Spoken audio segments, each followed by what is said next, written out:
date las gracias. Volevo ringraziare a tutti voi ciao, con la vostra presenza, soprattutto voglio ringraziare la professoressa Maddalena Marciano e alla professoressa Rosa Martinez. Rosa Martinez è stata veramente una ricercatrice molto innovativa nel mondo del flamenco, del vestito del flamenco, ma non solo, perché lei è antropologa, ha sviluppato tantissimi studi sulla antropologia, sulla storia del vestito del flamenca, ma ha fatto ricerche che sono state pubblicate e condivise in importanti congressi nazionali di antropologia, etnologia, e ha avuto anche diversi borse di studio anche all'estero, allo studio di altri studi sociali di Parigi e anche con riconoscimenti e borse di studio dal governo dell'Andalusia, della regione andalusa, e poi ha lavorato anche nella docenza, come si dice, nella docenza. Lei è da una vita che studia il vestito del flamenca in tutti i sensi, non soltanto dell'origine, della storia del vestito, ma anche del gender, di come viene un po' a riflessarsi queste cose della tendenza del fashion sul corpo della donna e come viene visto in società, ma tante cose che sono la nostra identità dell'Andalusia, che vengono rappresentate nel vestito, nell'abitudine di vestirsi e nelle nostre, diciamo, ferie, festività, romeria. Va bene, oggi ci racconterà un po' questa storia, che è la storia anche del suo percorso vitale e professionale. E io adesso do la parola a Maddalena Marciano e sono molto molto lieta di aver conosciuto una persona come lei, del suo entusiasmo, della sua capacità di lavoro. Sono molto envidiosa forse perché ha un'energia e lavora in una cosa, in un ambito così bello, e penso che anche dobbiamo fare questi contatti con le persone con cui ci troviamo bene a lavorare, perché così contribuiamo a arricchire i nostri lavori e ovviamente facciamo anche il nostro modo di fare cultura. Grazie Maddalena. Intanto grazie invece a Dana, anzi ragazzi, c'è un applauso alla direttrice del Cervantes, un'esposizione in aula meravigliosa e ci dà la possibilità invece di conoscere la professoressa Moreno, che io saluto, io non parlo troppo spagnolo, penso che siano universali, penso che... Ah, perfetto, perfetto. Va bene, allora io lascio la parola a questo punto alla professoressa Moreno. Adelante, Rosa, te escuchamos. De acuerdo. Buenos días a todos. En primer lugar, quiero expresar mi agradecimiento al Instituto Cervantes de Nápoles y en especial a su directora, Ana Navarro, que ha sido tan amable y tan considerada. Gracias también por la presentación estupenda que me habéis hecho. Y también le agradezco al resto del personal que me han ayudado a organizar esta charla, etc. Y, por supuesto, agradezco la oportunidad de compartir con vosotros algunos resultados de mi investigación sobre trajes tradicionales, concretamente sobre el traje de flamenca. Para mí es muy grato compartir con ustedes esto, contribuir con mi trabajo a la difusión del conocimiento sobre aspectos específicos de la cultura española que realiza el Instituto Cervantes de Nápoles, porque la relación entre la zona sur napolitana y la zona sur andaluza es objeto de un largo recorrido histórico que nos ha dejado a ambos un pozo cultural muy importante que forma parte de nuestra identidad cultural compartida en varios aspectos. Quiero aclarar que mi trabajo sobre la indumentaria flamenca se enmarca en una investigación más amplia sobre qué es la tradición y cómo interviene la modernidad en el uso y evolución de este y de otros trajes llamados étnicos, populares, tradicionales, etc. Mi trabajo se encamina más bien al análisis de estos conceptos, que para mí son estancos, y su consiguiente deconstrucción. Quiere decir, no voy a tirar la tradición, ni mucho menos, sino simplemente es aportar una nueva mirada sobre la tradición. Una indumentaria, por muy étnica, tradicional que sea, no puede entenderse solo desde el punto de vista de la forma y del origen, que es como habitualmente se organizan estos estudios, estos análisis sobre los trajes tradicionales.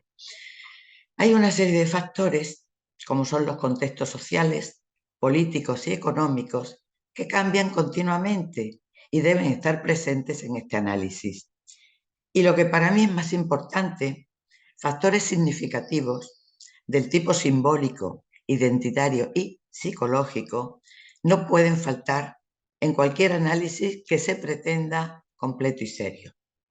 Si no entendemos el cómo y el por qué, es decir, el cómo es el traje, qué elementos se conservan, qué elementos han desaparecido, cuáles se han transformado, y el por qué se refiere más bien a por qué ha evolucionado o se ha estancado o ha desaparecido o porque perdura.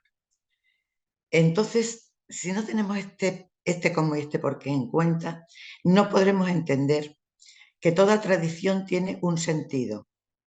Quiere decir que significa algo para una comunidad y que del valor simbólico que cada comunidad adjudica a sus tradiciones depende el éxito o el fracaso de su perdurabilidad en el tiempo. Estos son un poco unos conceptos básicos que quiero aclarar antes de empezar con mi exposición. Y si os parece, pasamos ya a la exposición.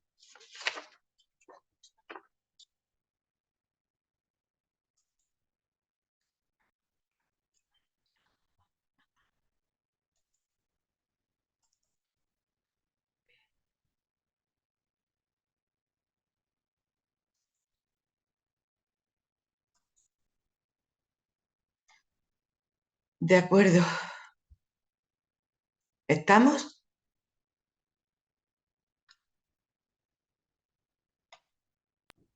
Sì, tutto a posto. Ok. Bien. En la indumentaria flamenca tenemos que tener en cuenta que aparentemente hay una dicotomía entre los conceptos de tradicional y de moderno. Por una parte, es claro que es una indumentaria que tiene unos orígenes, tiene una evolución y perdura. Pero por otra parte, tenemos claro también que desde los primeros trajes hasta los últimos ha habido una revolución en el cambio de las formas, pero sigue siendo traje de flamenca. Entonces, esta aparente dicotomía es lo que a mí me interesó para empezar esta investigación. Entonces, en la indumentaria flamenca, como objeto, conviven dos características. Como antiguo, étnico o popular, su característica es la tradición, porque incluye elementos que sobreviven y perduran, como ritos, objetos, técnicas de producción, etc. Y sobre todo un amplio espectro de conocimientos. Estos elementos también a veces no sobreviven y perduran, pero se conservan para su exposición en museos, en el imaginario, etc. Como moderno, culto y artificial, la característica principal es la innovación. Es decir, estaríamos ante elementos que se crean y se renuevan. La principal cualidad es la creatividad, la invención, representan una ruptura con el pasado, mientras que los elementos, digamos, que viven y que pertenecen a la tradición remiten al pasado de la comunidad. Estos nuevos elementos que se han creado, que han cambiado, etcétera, justamente proponen una ruptura con el pasado. Estos remiten a la idea de progreso. Los elementos de la tradición remiten a la idea de la perdurabilidad. Es una idea un poco retroactiva. Y en cuanto a los procesos de producción, tanto en la parte de la producción que pertenece a la tradición, suele utilizarse la manualidad, la artesanía, etc. Mientras que en la parte, digamos, que pertenece a la modernidad, tendríamos ya la inclusión de nuevos procesos de producción industriales. En realidad, tal dicotomía no existe si consideramos que son dos polos de un mismo continuum. El continuum es que hay una misma construcción cultural. Esta construcción cultural tiene una producción material y una producción simbólica. La producción material se remite a los procesos de producción, que son, ya os he dicho, manualidad y artesanía o bien producción industrial, a los materiales, a las formas.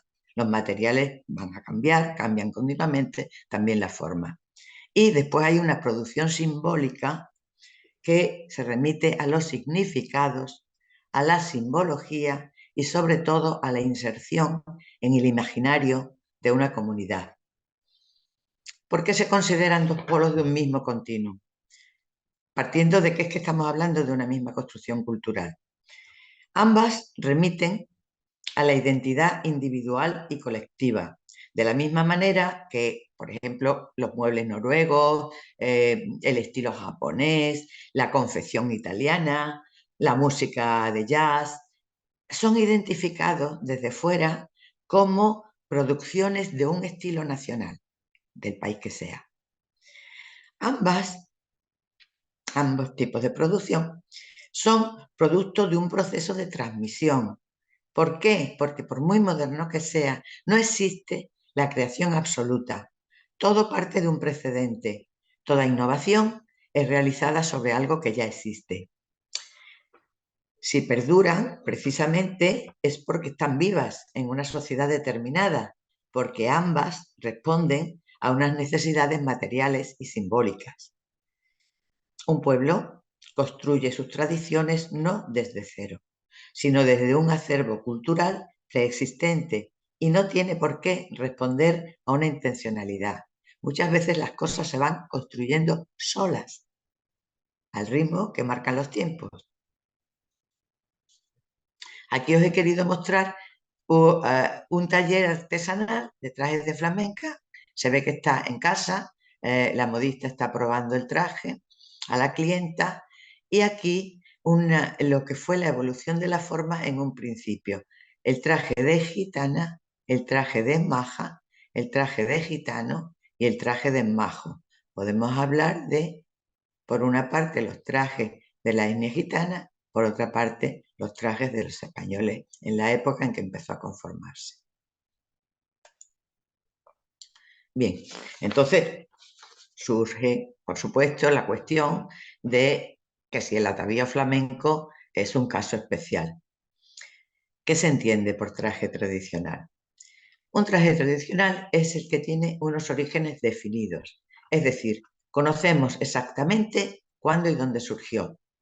Hay una perdurabilidad en el tiempo, se usan de la misma manera y en los mismos ritos desde el principio. Hay una restricción en el espacio, es lo que conocemos como contextos cerrados. Un pueblo, una ciudad, una localidad, un barrio, una región incluso. Hay una inmutabilidad de las formas.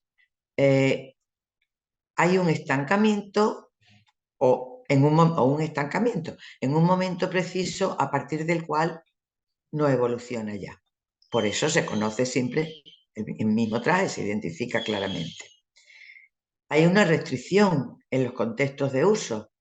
Los contextos de uso son los de ceremonias de conmemoración de una comunidad. Determinadas ceremonias que precisan el uso del traje tradicional de esa comunidad. y siempre las mismas. En el traje de flamenca, estos elementos no se dan al 100%. No cumple muchas de estas condiciones. Ahora explicaremos más despacio. Sin embargo, aparece fuertemente ligado al contexto más tradicional de la fiesta en Andalucía. Es decir, va unido a una manera de entender la fiesta que incluye un cante y un baile muy determinados y sobre todo va unido a una actitud interpretativa y personal por parte de los actores sociales que participan en esa fiesta. Entonces podemos concluir que sí se trata de un caso específico, de un atuendo específico. Bien, analizamos ahora cuáles son los elementos de su especificidad. El primero es una extraordinaria vitalidad, que se demuestra por la enorme difusión del uso y por la intervención constante de la moda. Cuidado que es una de las cualidades más curiosas del traje de flamenca, que es objeto de moda. Hay una difusión topográfica, al contrario de cuando hablábamos de los trajes tradicionales que tienen unos contextos topográficos cerrados. Sin embargo, aquí tenemos que por la ampliación progresiva del ámbito de su representatividad identitaria, pasó desde una identidad local, que era la de Sevilla, hasta pasando por una identidad regional, nacional, llega a los contextos internacionales, porque desde fuera es identificado y también utilizado como imagen de un estilo determinado que remite a España. Lo tenemos en todo el imaginario que ha conformado la literatura, la cinematografía, y hoy en día los desfiles de moda, etc. Y el otro elemento es su continua capacidad de renovación. Hay una reinvención continua del estereotipo andaluz creado por el imaginario, bien sea este positivo o bien sea negativo, pero continuamente se renueva. Así que sí, podemos concluir que efectivamente estamos hablando de un caso especial de un traje tradicional.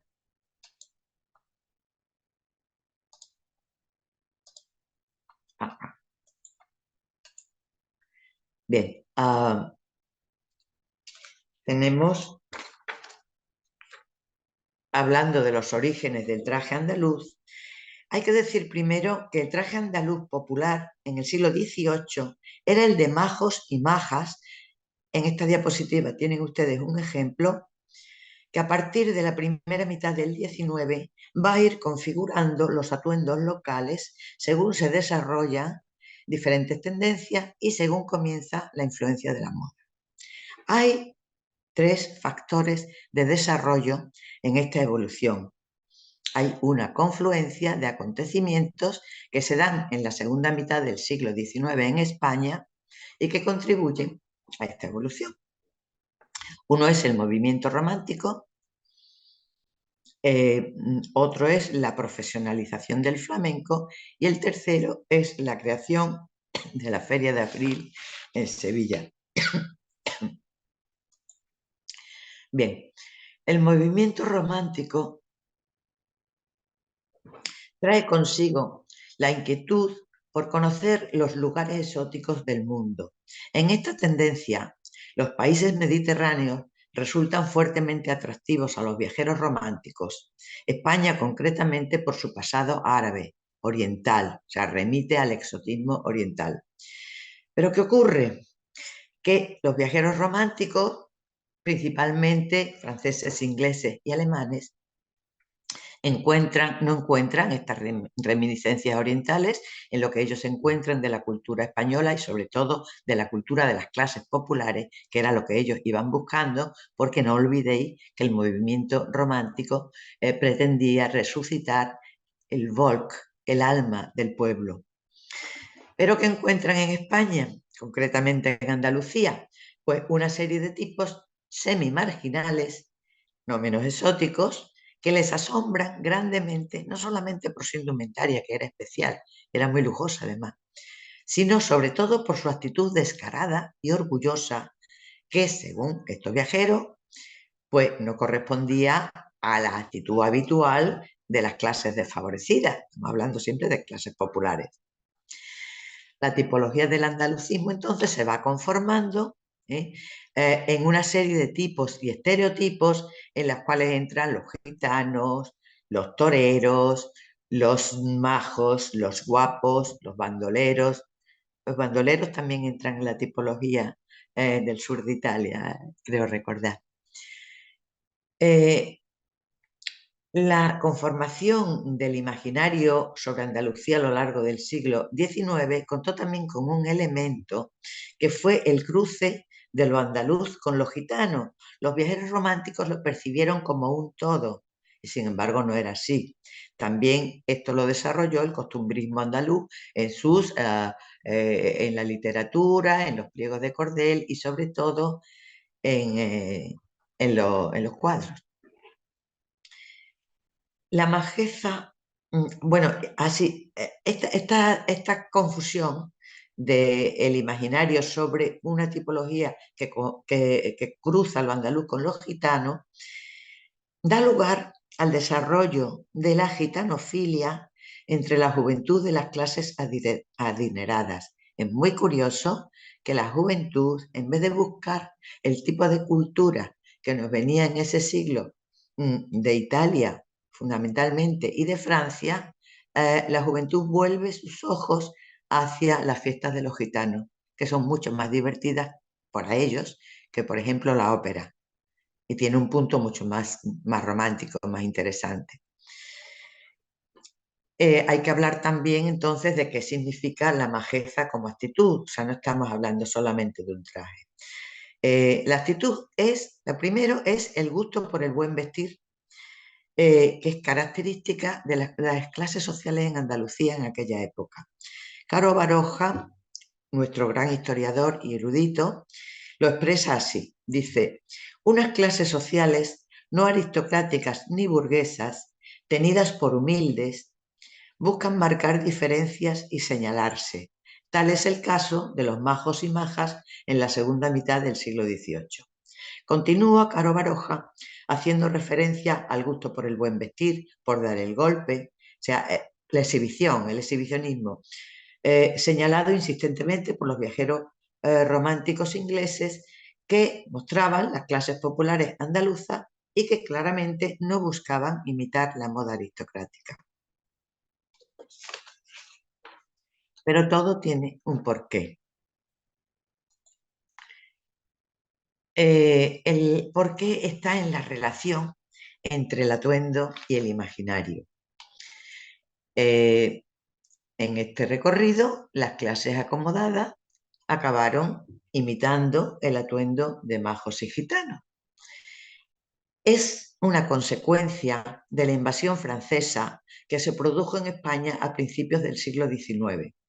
Las clases populares fueron protagonistas en el movimiento de insumisión hacia los invasores. Se produjeron numerosas y sangrientas revueltas populares y una vez expulsados los franceses, se negaron a vestir según los dictados de la moda francesa. Hubo un rechazo de plano a la moda francesa, ¿no? Este es el motivo de la actitud de orgullo y ostentación atribuidas a los majos. O sea, las clases populares no eran como eran, no se comportaban como se comportaban, con ese orgullo, con esa independencia, con esa actitud de insumisión, de una manera gratuita.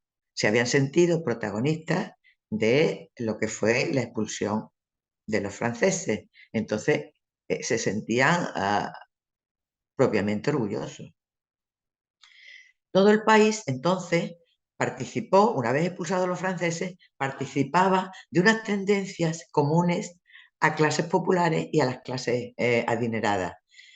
Esto correspondía a un deseo de diferenciación nacionalista frente a la moda extranjerizante. Por otra parte, había una identificación romántica y esnovista con la cultura popular. En esto se tenía en cuenta que el gesto es tan importante como el traje, o sea, lo que significaba, por qué uno vestía de aquella manera. Y por último, había también ya una imagen prestigiada de todo lo andaluz en el extranjero que había sido llevada y digamos que elaborada por los viajeros románticos. Este fue el verdadero significado del hecho común que supuso vestir a la andaluza. En realidad, había una disociación de la realidad provocada por la confusión entre majos y gitanos, conformada desde el imaginario sobre Andalucía ideado por los viajeros románticos. Aquí pueden ustedes ver lo que era el atuendo de los gitanos en esta época. Por aquí pueden ver ya en un cuadro que muestra una de las primeras casetas de la Feria de Sevilla, una gitana y una mujer no gitana que acude con su pareja a la feria. Los trajes son muy parecidos. Esta es la moda de la época y esta es la interpretación de esta moda a partir de los gitanos. ¿Por qué esa interpretación? Porque los trajes gitanos habían desaparecido, no, o sea, habían desaparecido desde hacía muchísimo tiempo. Solamente en España la corona había promulgado desde el año 1499 más de 280 pragmáticas contra el pueblo gitano, en la cual se prohibía la lengua, el traje, todos los usos que los identificaran como gitanos. Entonces, la última fue en pleno siglo XVIII. Y estas penas, estas pragmáticas, prohibían bajo pena de prisión el uso de la indumentaria gitana. Entonces, ¿qué hicieron los gitanos? Concretamente las gitanas, pues fue adaptarse al traje de la época, que después fue pasando de moda, pero ellas lo conservaron, y le adjuntaron algunos elementos, como era, las gitanas llevaban la cabeza descubierta, pues flores en el pelo, un tipo determinado de peinado, mantoncillos, profusión de abalorios, etc. Y aquí lo que vemos a la derecha es un cuadro sobre la Feria de Sevilla, que se crea en 1856, y una pareja de aristócratas identificados que acudían a la feria vestidos de majos. Bien. Entonces, en la segunda mitad del siglo XIX, en Andalucía, se da un doble acercamiento al imaginario romántico. Por una parte, tenemos la asociación en el atuendo de los gitanos con lo popular majo. En las ferias y romerías, las gitanas vendían sus dulces, flores, etcétera, bien en la calle, bien desde sus pequeños puestos que adornaban. Vestían trajes de tejidos humildes que eran una versión al gusto gitano de la ropa de la calle, con faldas de mucho vuelo y volantes que complementaban con pañuelos de talle, así como sus cabellos con flores, peinetas, largos pendientes, muchos collares, etc. ¿Qué ocurrió?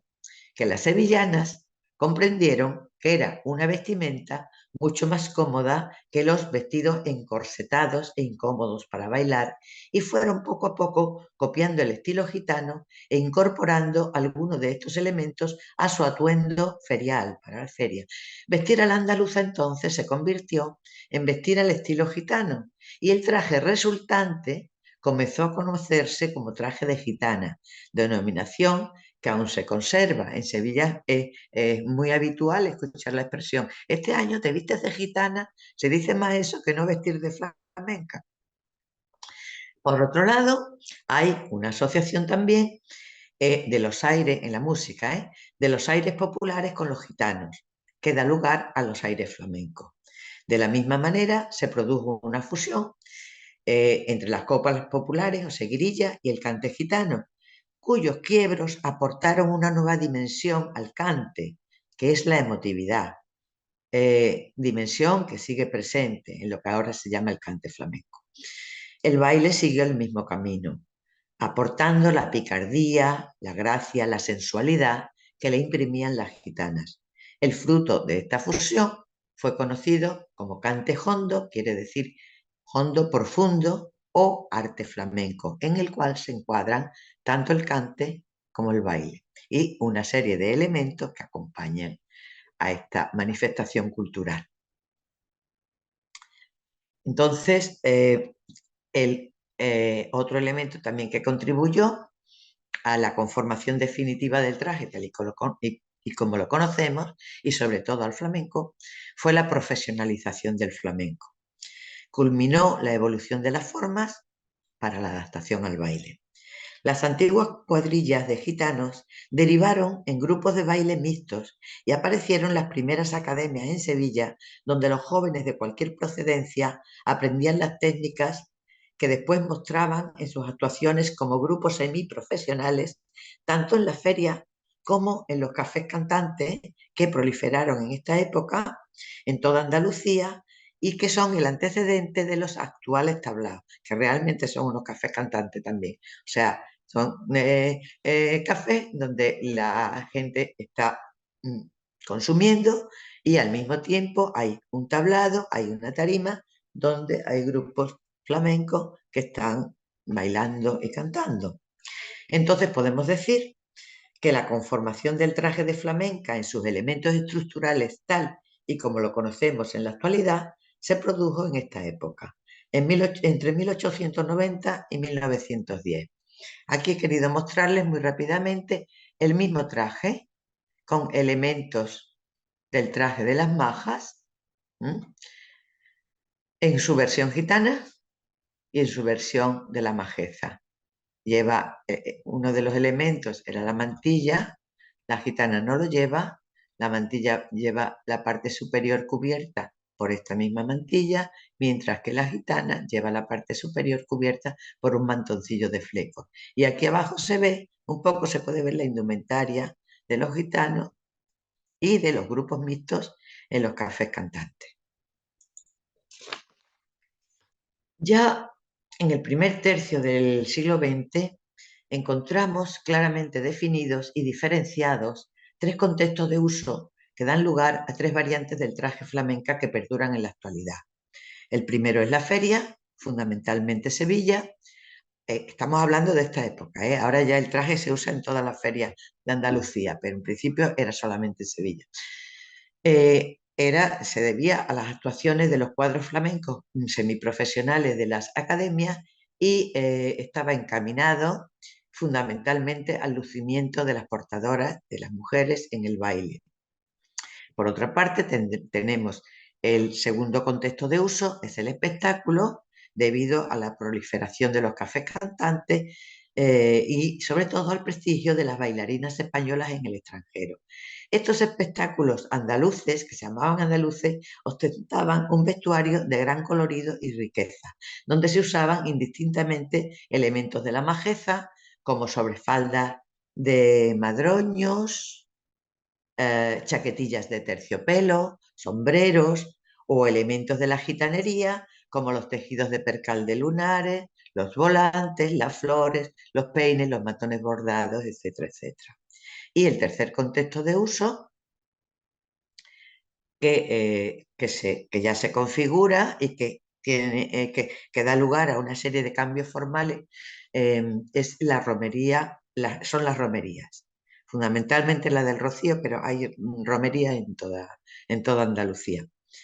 El traje aquí evoluciona en una adaptación al camino, puesto que la romería se hace por el campo y dura varios días, y la incorporación de elementos como el calzado, botas de cuero o alpargatas, pañuelos cubriendo el cabello de hombres y mujeres para protegerse del polvo y sombreros de ala ancha para protegerse del sol, del camino, así como la utilización de tejidos frescos y ligeros que se complementan con grandes cobijas de lana para el frío de las acampadas. Esto justamente es una actuación de una de las academias más conocidas de esta época, que actuaban en las casetas de feria. Aquí he querido sacar un cartel de un espectáculo en China de una de nuestras mejores, una maravillosa artista de aquella época, que fue la Argentina, que en este cartel aparece vestida de flamenca. El vestuario de esta mujer es una maravilla, se conserva todavía. Y por último veis claramente cómo se ha cortado la falda para permitir una mayor comodidad en el camino, en el paseo. Bien, entonces entramos ya en que en el segundo tercio del siglo XX,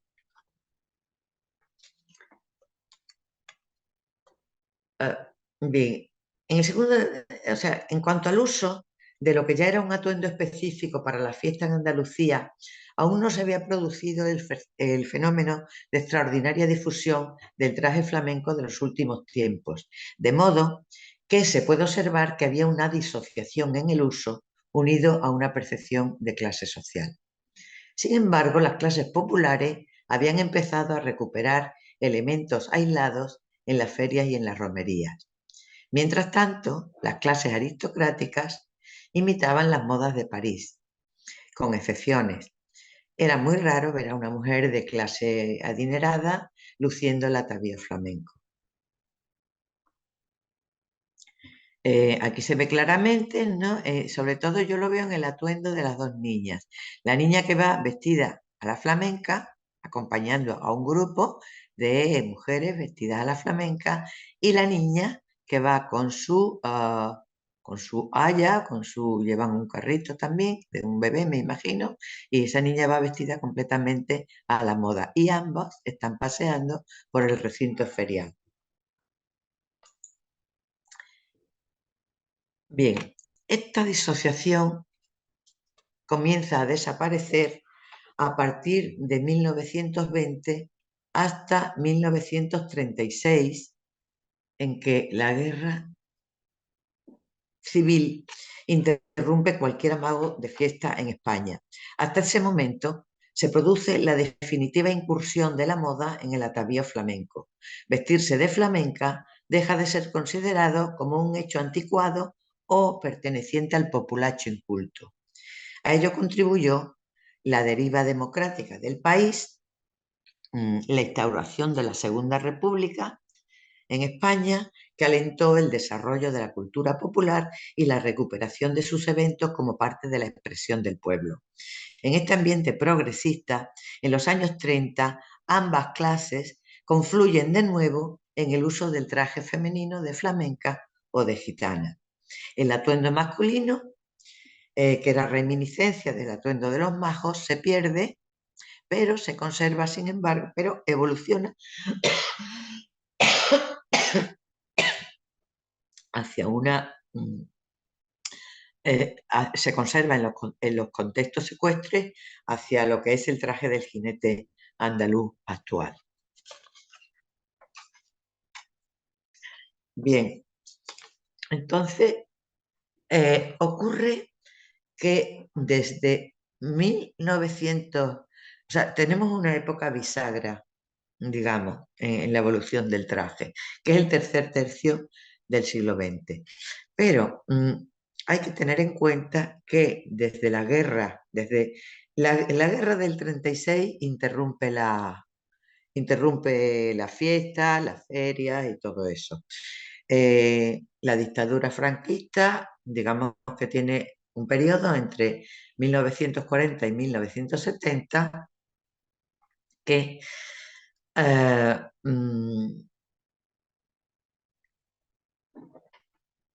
o sea, que, vamos a ver, esta época bisagra,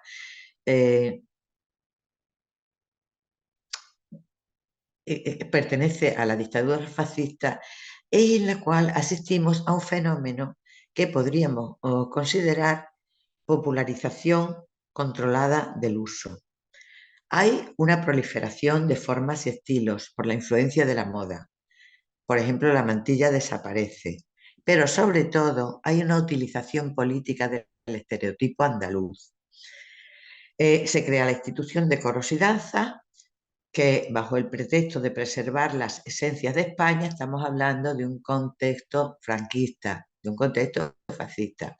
Escondía una mistificación del folclore popular, puesto que comenzaba a venir el turismo extranjero y se pretendía mostrar una imagen de la España feliz la España que nuestro poeta Machado calificó como la España de charanga y pandereta. Sin embargo, en la misma época de eclosión del turismo, la realidad española era muy distinta. La emigración, la crisis económica y el subdesarrollo eran los detonantes de una actitud de rechazo de las élites progresistas que abarcó también a los trajes tradicionales.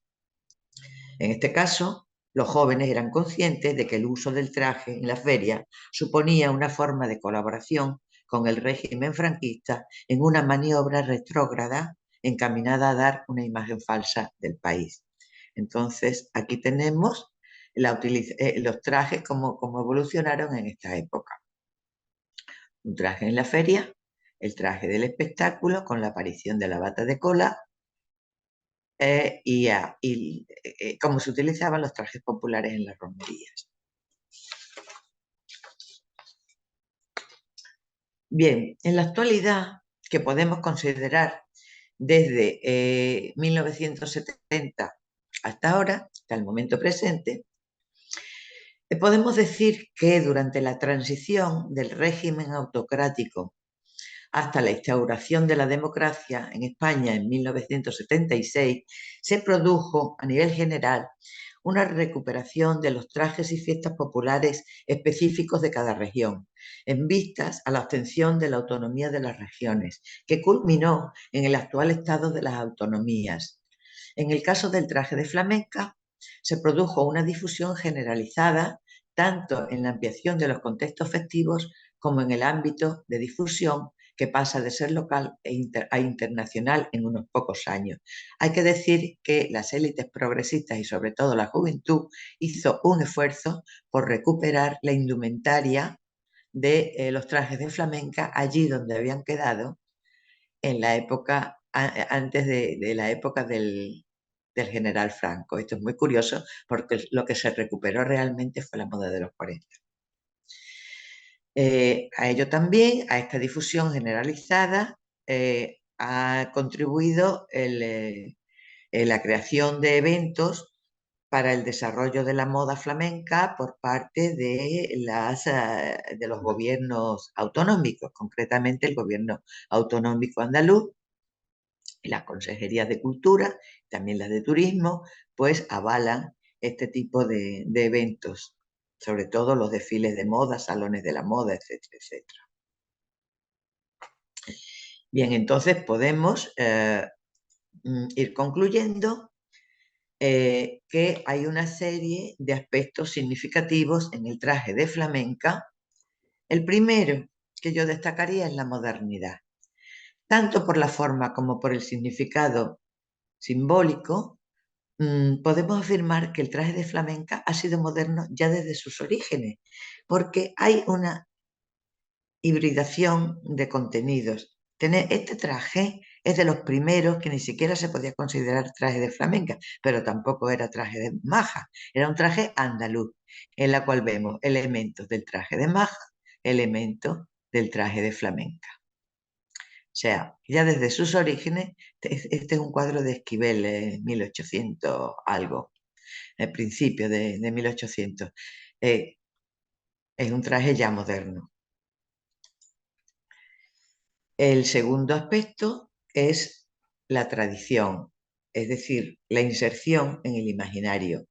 El traje de flamenca pertenece lo mismo al mito, al cual pertenecen las heroínas literarias y cinematográficas, los tipos costumbristas de la literatura del cordel, así como el rito, porque aparece dentro de una tradición de organización del ocio relacionada con el cante y con el baile. Aquí, en esta estampa, que pone costumbres andaluzas, lo que se está mostrando es una fiesta de gitanos. Sin embargo, ya se considera en este momento como costumbre andaluza. Quiere decir, esa hibridación ya está presente en el imaginario. Por otra parte, es imagen de identidad andaluza. Participa, por un lado, de una significación colectiva por su asociación, como hemos dicho ya, con la fiesta y con el imaginario común. O sea, es hay un significado identitario claro. Pero por otra parte, y esto es muy curioso, participa de una significación individual porque incluye la elección personalizada del modelo. O sea, el modelo es el traje, el significante. La confección artesanal, hasta hace muy poco, los trajes de flamenca se iban ideando, diseñando, confeccionando en las modistas, en los pequeños talleres artesanales, etcétera, etcétera. Ahora ya entró la industria de la moda, ya los trajes se siguen confeccionando también en contextos artesanales, pero también en contextos industriales. Pero ¿qué ocurre? Que cuando tú vas a comprar un traje de flamenca a una tienda, a un negocio, tú eliges el modelo, pero no te llevas el traje, porque el traje va totalmente adaptado al tallaje de cada portadora. Entonces tú eliges el traje, a ti te dan una cita para dentro de un día, de 2 días, de 7 días, de un mes, y cuando vas a por tu traje, ya el traje está reformado de acuerdo con tus medidas. Quiere decir que aunque el proceso sea industrial y aunque la compra sea en una tienda y no en un taller o un encargo a un taller, sin embargo todavía tiene mucho de manufactura, que esta adaptación personalizada. Porque también por ejemplo, la clienta puede decir, pero en vez de este adorno de encaje, por ejemplo, que me pongan este otro, de cinta, y se lo ponen. Entonces, bueno, la adaptación del modelo seriado es esto a lo que me estoy refiriendo, y en cuanto a la selección de los complementos, eso es algo totalmente individual. Entonces, se compra el traje y después se pone el mantoncillo, que no viene con el traje, se compra aparte, los pendientes se compran aparte, las flores, los adornos, etcétera, etcétera, el calzado, todo eso va aparte. Entonces, esto es lo que muestra que las dos mujeres iguales no ves en la feria ni en el Rocío vestidas de flamenca. Finalmente, podemos concluir afirmando que el traje flamenco es objeto de una doble valoración.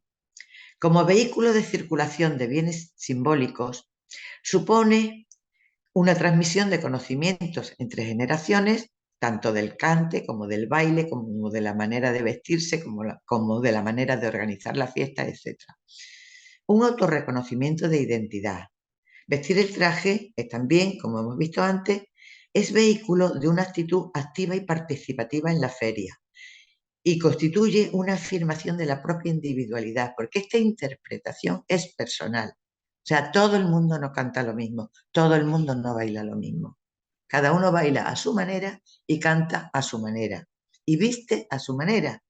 Entonces, esta individualidad se enmarca al mismo tiempo en una identidad compartida, no solo local y regional, sino también de género.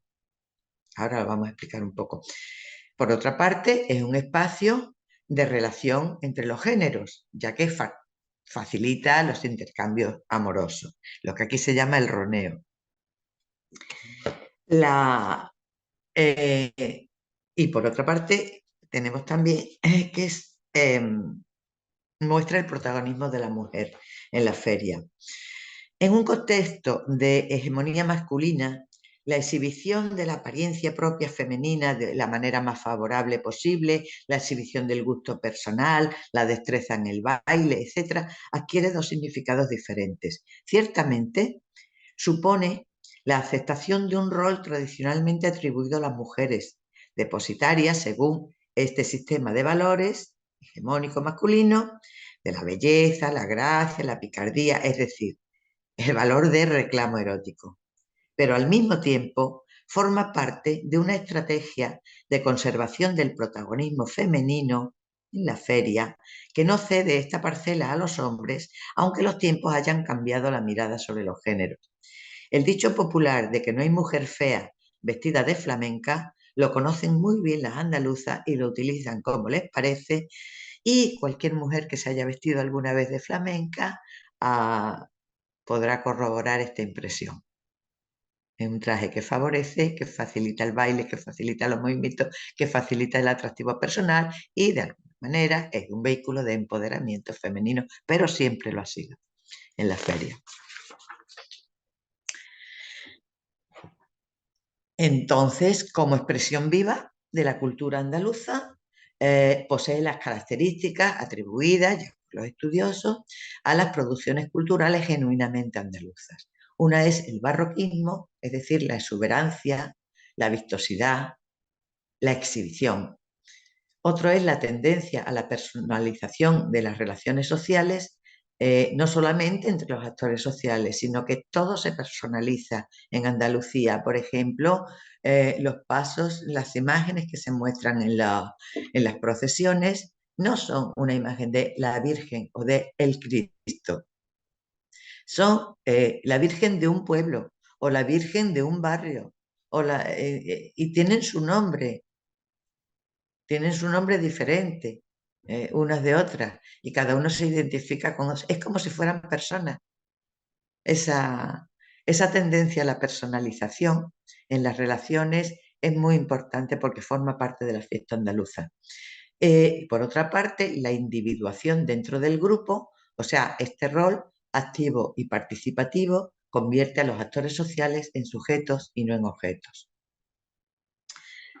Bueno, finalmente, el análisis de los aspectos semiológicos de la indumentaria flamenca que hemos realizado ha perseguido demostrar que, tanto desde su carácter de objeto como de imagen en sí, es portadora de un heterogéneo contenido cultural y que su inserción en el imaginario andaluz puede ser considerada tanto desde su carácter de construcción simbólica de icono cultural de la identidad andaluza como desde su carácter de fenómeno social vivo y presente en la organización social andaluza.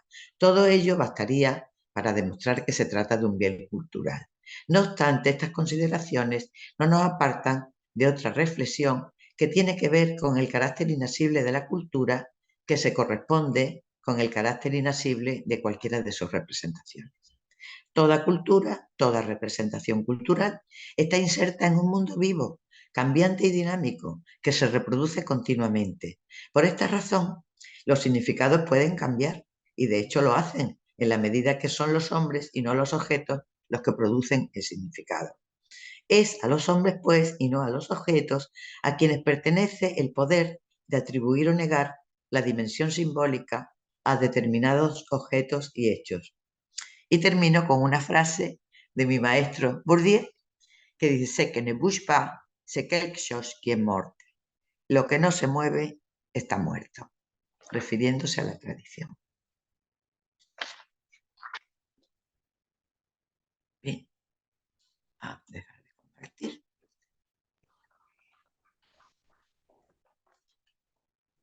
Bien.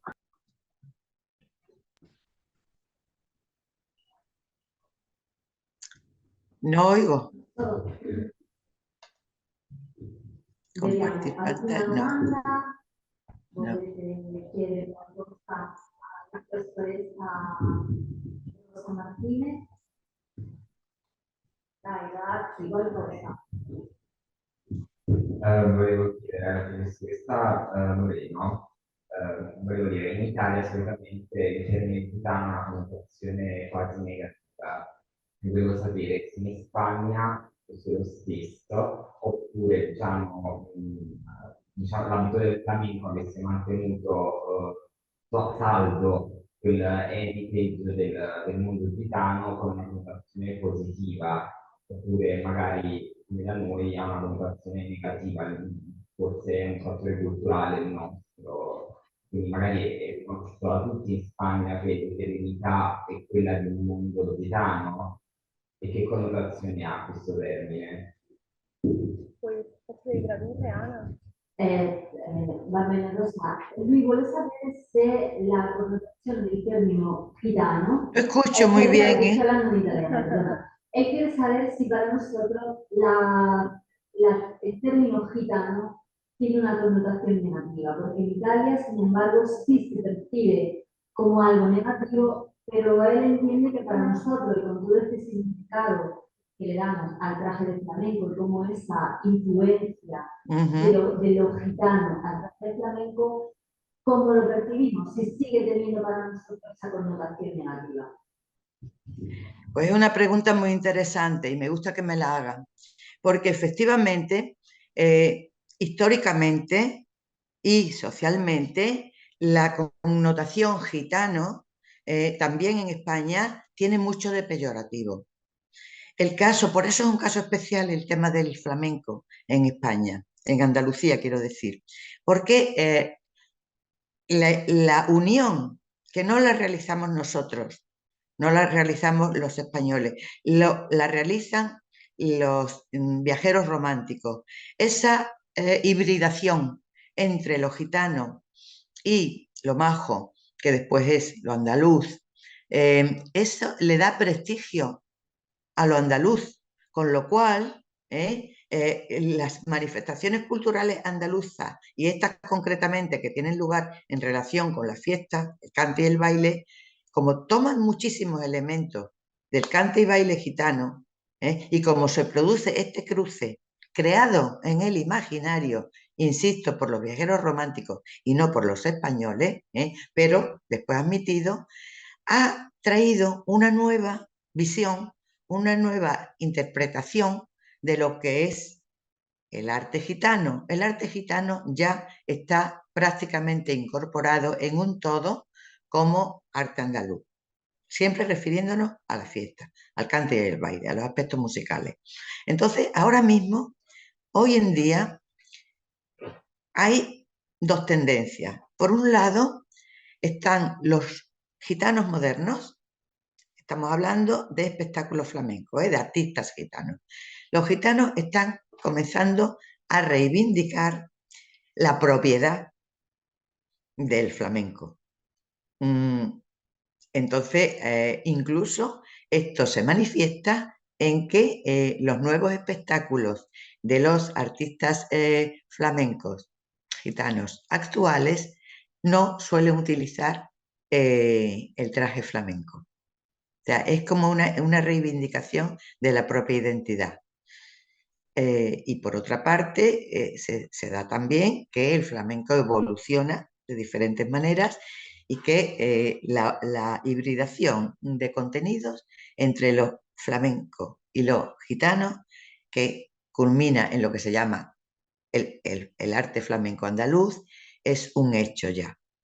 O sea, entonces ahora, desde el punto de vista de los que no somos gitanos, realmente ya no se percibe de una manera peyorativa porque se ha reconocido, se reconoce, todos los estudiosos lo reconocemos, la contribución fantástica y totalmente, vamos, que propició un cambio en la forma de vestir, en la forma de expresarse, en el arte, en todo, la contribución de la cultura gitana. Y ahora se reconoce.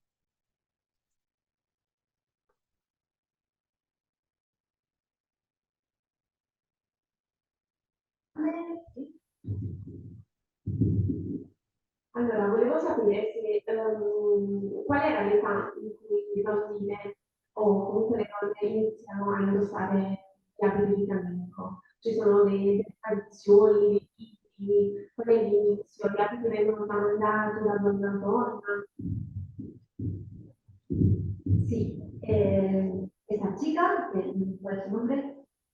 Miriam, quiere saber si a qué edad se comienza a utilizar el traje de flamenca y si hay una costumbre de pasar, de transmitir el traje de flamenca de madre a hija, de mujer a mujer. Pues estáis planteando unas preguntas muy interesantes. Gracias por la pregunta, porque me da oportunidad para explicar. Hemos hablado antes de que la tradición se transmite de generación en generación. Bien, pero como el traje de flamenca tiene una elección personalizada, realmente lo que se transmite de madres a hijas es la costumbre de vestirse, pero el traje habitualmente no, porque aquí es costumbre que las mujeres se hacen un traje de flamenca mínimo cada año. Quiere decirse que las madres llevan el suyo y las hijas llevan el suyo. A veces, por una cuestión sentimental, alguien se pone un traje de su madre, pero como el traje además es sujeto a la moda de hace 10 años ya no es la moda de hoy en día, ni va a ser la moda del año que viene. Entonces también está el gusto de ir a la moda. Por tanto, lo que se transmite es el uso, la costumbre. En cuanto a la edad, he de decir que no hay ninguna edad límite ni por detrás ni por delante. O sea, es costumbre ver niños muy pequeños, niños que no andan todavía, vestidos de flamenca, que los llevan las madres a pasear con su cochecito y es una cosa muy graciosa. Ves pequeñines, pequeñines. Y después, por otra parte, ves también personas ancianas vestidas de flamenca y con mucho lo que aquí se llama poderío, lo que es el empoderamiento, se ve claramente.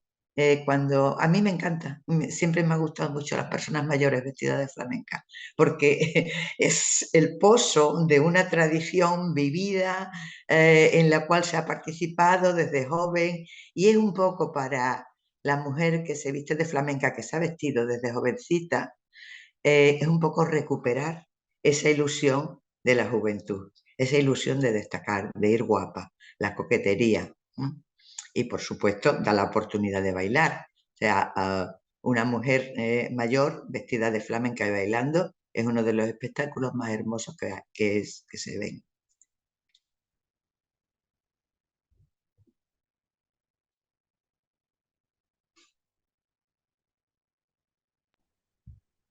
Altre domande? No? Non lo so, io vorrei anzitutto ringraziare sia Antonella, la nostra traduttrice, che a Rosa, la professoressa che vi ha fatto questo percorso dagli origini all'uso attuale del vestito di flamenca. Voglio soltanto segnalare una cosa importante. Questo gusto delle classi popolari di vestirsi, di rappresentare, lo trovo molto napoletano, quel buon gusto sugli abiti, i vestiti. Infatti la sartoria napoletana è una delle cose più importanti dell'economia e anche della conoscenza di Napoli nel resto d'Italia e anche nel mondo, perché sapete che ci sono tante aziende che vendono tutta la produzione all'estero, no? Dove sono tantissimo riconosciute sia per la qualità che per il design. E questo mi sembra che abbiamo tanti punti in comune, no? Delle nostre tradizioni, anche il fatto dello sguardo. Poco tempo fa ho letto il libro di Matilde Serao, Il ventre di Napoli, e parla dei napoletani, di questa figura dello sguardo napoletano. E la figura anche del signorito andaluz, del guapo andaluz. Mi sembra veramente vedere in tante cose della storia dell'Andalusia, vedo la storia, vedo il contesto del sud dell'Italia e mi fa tantissimo piacere perché mi trovo anche molto di più a casa mia. Comunque, nessuna domanda? Grazie. Sì. Volevo sapere se c'era delle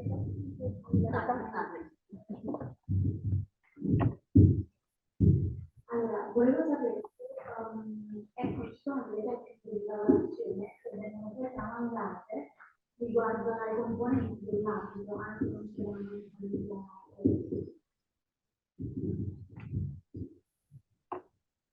Rosa, creo que has entendido la pregunta. ¿Quieres saber si hay técnicas de elaboración artesanales que vienen transmitidas? Por ejemplo, la técnica para elaborar la mantilla o alguna otra técnica. Sí, absolutamente, sí. O sea, tanto en los complementos como en el vestido, las técnicas son transmitidas, son artesanales la mayoría de las veces. La técnica, los procesos de fabricación industriales tienen mucha parte de artesanal también. Sí, o sea, absolutamente. Por ejemplo, los mantoncillos son, los puedes comprar, bordados industriales, pero los que se aprecian son los bordados manuales, los mantoncillos de seda que se llevan en el talle. Las flores son naturales, hay una forma de vestir, el traje, el mismo vestido de flamenca, que parece que cambia tanto con la moda, etcétera, etcétera, tiene un patrón. Esto yo lo tengo identificado, lo he estudiado durante mucho tiempo, tiene un patrón básico. Y ese patrón básico se repite una y otra vez. Unas veces con el talle alto, otras veces con el talle bajo, unas veces lleva volante, otras veces no lo lleva, pero el patrón básico del traje es el mismo y está perfectamente identificado.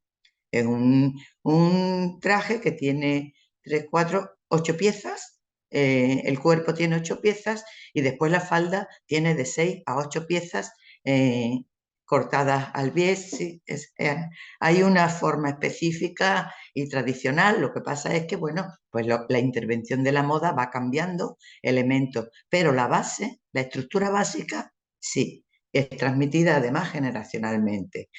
Por ejemplo, a mí me encanta hacerme mis trajes de flamenca, pues yo tengo el patrón básico que me lo dio una de las modistas que en Sevilla hemos adorado, fue el primer taller artesanal, que fue en el siglo XIX, que llegó a tener hasta 200 modistas, y esta mujer confeccionó ese patrón, y ese patrón ha continuado y se hace en todas partes. O sea que sí.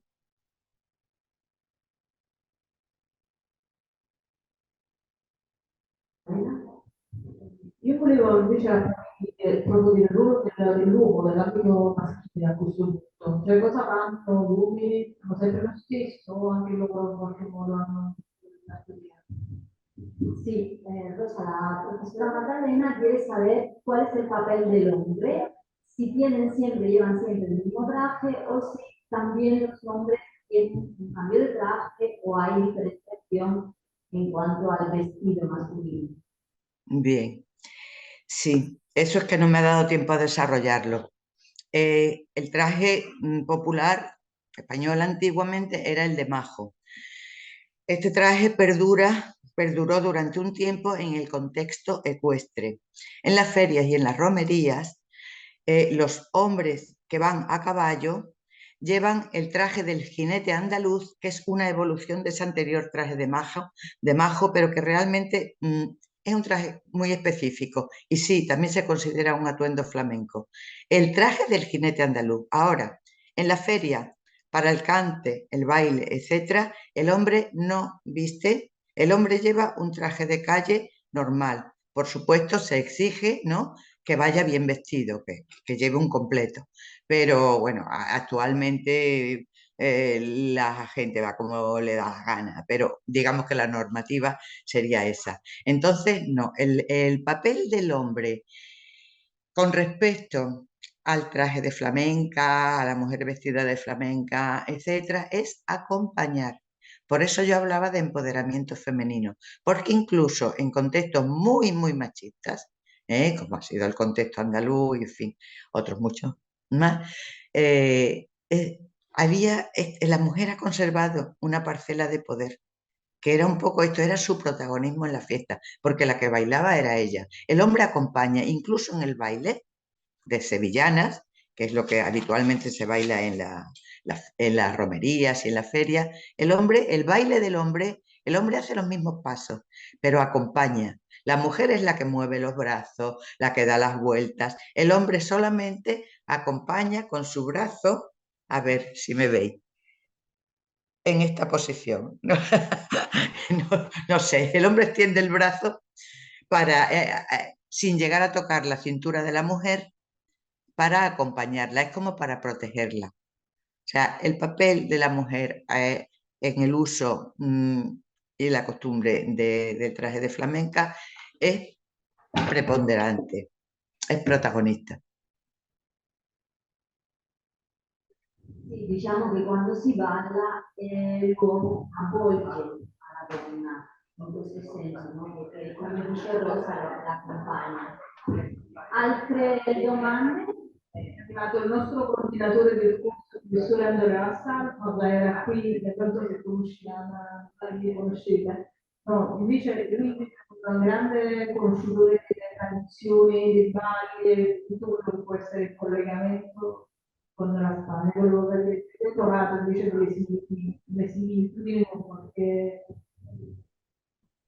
Similitudini. Allora, riflettevo un po' proprio sulle similitudini e sulle caratteristiche poi dei balli popolari nostri del Sud Italia, che in qualche modo possono essere accostati al flamenco, no? Il flamenco è comunque un ballo popolare, però a quanto ho capito, poi mi corregge se sbaglio, mentre i nostri balli popolari ancora sono sempre un fenomeno di nicchia perché sono praticati da pochi, però sono un fenomeno, dico, attuale, non c'è il costume tradizionale, la gente va lì e balla vestita, diciamo, normale, no? Come va vestita l'estate normalmente, anche se c'è la tendenza comunque a mettere la gonna lunga, insomma, ad avere degli accessori che più o meno ricordano quello non digitale, del costume popolare nostro ottocentesco,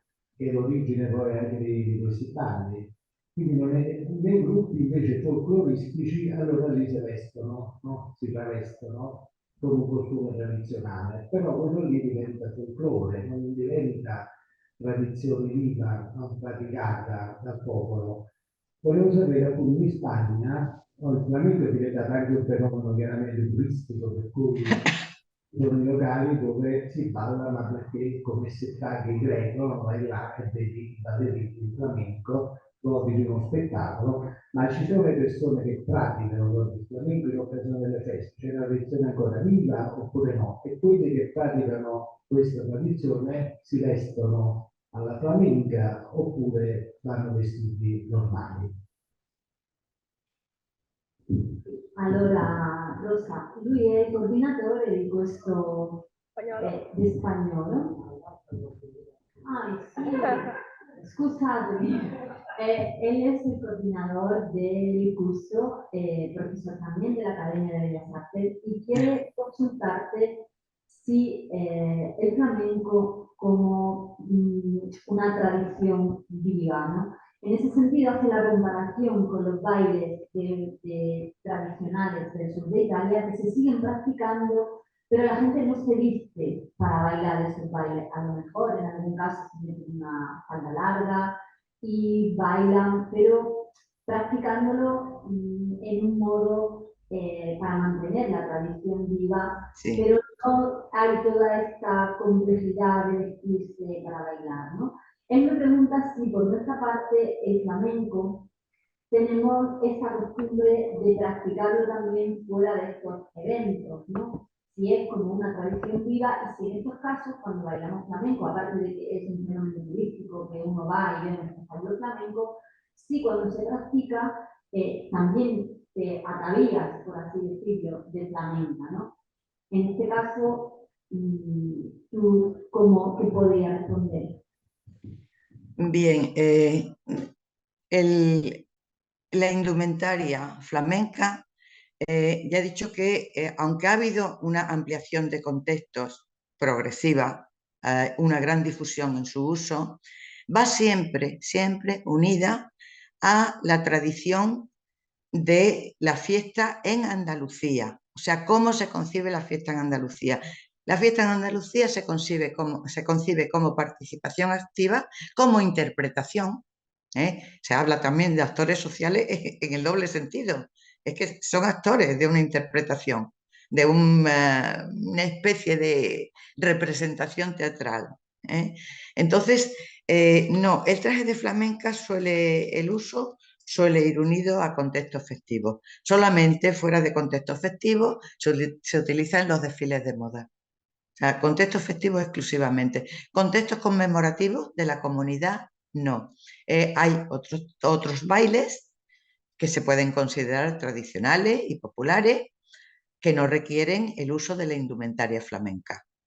Pero lo que se llama flamenco va unido a a una manera de concebir la fiesta en Andalucía que es siempre a través del baile y del cante.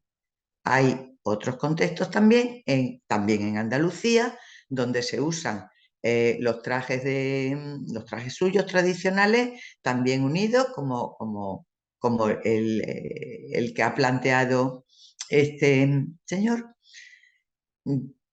que no necesariamente requieren el uso de la indumentaria flamenca. O sea, la indumentaria flamenca se usa en general en los espectáculos, en fiestas, en ferias y en romerías. Después, otro tipo de contextos no requieren el uso de la indumentaria flamenca, y el arte flamenco sí se practica acompañado del uso de esta indumentaria. No quiere decir que si, por ejemplo, hay muchas mujeres que van a la feria y no van vestidas de flamenca y bailan sevillanas. O sea, no es obligatorio, pero en general va unido a la fiesta siempre. No se practica. O sea, el arte flamenco, vamos a ver, el cante, por ejemplo, no va unido. O sea, el traje de flamenca va unido sobre todo al baile, y su evolución ha tenido que ver con la evolución del baile y con la manera de facilitar el lucimiento de la mujer en el baile. El traje del hombre, ya he dicho que el traje tradicional está restringido a los contextos ecuestres y ha evolucionado. O sea, por ejemplo, en el cante los cantaores no se visten de flamenco, van vestidos de calle. Entonces, en los espectáculos flamencos tú puedes ver que los cantaores, los guitarristas, etcétera, van con un traje de calle, y sin embargo los bailadores y bailadoras sí van vestidos a la andaluza. No sé se è clara. Sì, no, ad esempio noi quando facciamo ad esempio un matrimonio, quando soprattutto al sud mettono della musica, alla fine ci balla un tipo di musica che non è flamenco esclusivamente, ma che ha afflamencata, possiamo dire, no? Che ha una rumba o qualcosa che ha delle connotazioni flamenche, e tutti sanno più o meno adattarsi a questo tipo di ballo, ma in un matrimonio nessuno porta l'abito di flamenca. Anche ci sono alcune aziende che fanno abiti di sposa alla flamenca. Una cosa que le contestaba yo, que evidentemente nosotros muchas veces, sobre todo en una boda, puede darse el caso de terminar bailando por rumba o algún tipo de música. Por ejemplo, que no necesariamente comporta un vestido de flamenca, y que, por ejemplo, hay algunas esposas, algunas mujeres que se casan con un vestido de novia a la flamenca. Sí, sin que sea un perfectamente. Sí. Sí. Lo que pasa es que aquí hay que tener muy en cuenta, ya no tiene mucho que ver con la pregunta que ha hecho él, pero hay que tener muy en cuenta lo que es el traje de flamenca y lo que es el estilo flamenco en la moda. El estilo, como su nombre indica, significa que ha habido una estilización de las formas, de forma que se conservan elementos que son reconocibles con otros elementos que no tienen nada que ver. Que este podría ser el caso bueno, pues a veces en fiestas de embajadas, por ejemplo, pues a lo mejor la española lleva un vestido aflamencado, o, como tú has dicho, un traje de novia puede tener estilo flamenco y se reconoce como estilo flamenco, pero no es un traje de flamenca, es un traje de novia al estilo flamenco.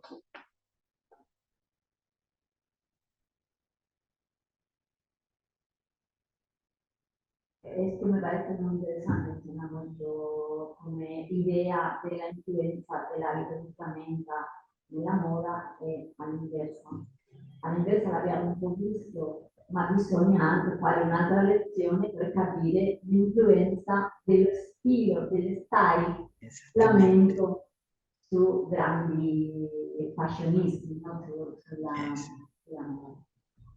Alcuna domanda per Fide? No? Allora, chiudiamo questa conferenza.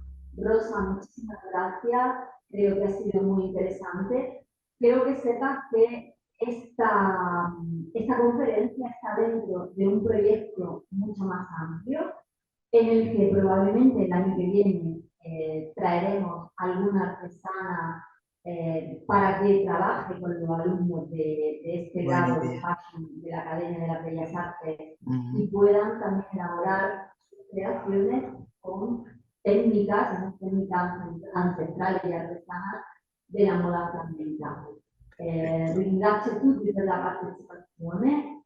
Niente, ci vediamo l'anno prossimo con altre attività che riguardano questo progetto che facciamo con la professoressa Maddalena Marciano dell'Accademia delle Belle Arti sull'artigianato e la connessione artigianato spagnolo-italiano.